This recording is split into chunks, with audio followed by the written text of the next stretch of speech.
Jednom davno, u srcu bujne zelene džungle, živela je prijateljska slonica po imenu Eli sa svojim velikim pokretnim ušima i dobrim srcem. Slobodno je lutala džunglom, uživajući u društvu svojih životinjskih prijatelja i istražujući čuda prirode.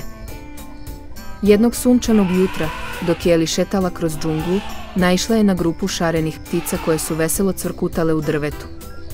Zaintrigirana njihovim melodioznim pesmama, Eli se odlučila pridružiti zabavi. Ptice su bile oduševljene Elinim učešćem i pozvale su je da im se pridruži na njihovom putovanju kroz džunglu.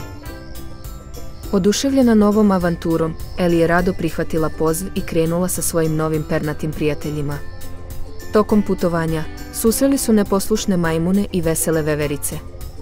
Eli se srdačno smejala njihovim šegama, osjećajući zahvalnost zbog divnih prijatelja koje je stekla. Dok su nastavili svoje putovanje, Eli i njeni ptičji saputnici naišli su na sjajnu reku koja je vijugala kroz džunglu. Ptice su objasnile svoju potragu za legendarnim zlatnim lotosom koji je cvetao s odne strane reke. Odlučna da pomogne svojim prijateljima, Eli je ponudila da ih prenese preko reke na svojim leđima. Sa pticama sigurno smeštenim na njenim leđima, Eli je zaplivala u hladne, osvežavajuće vode reke.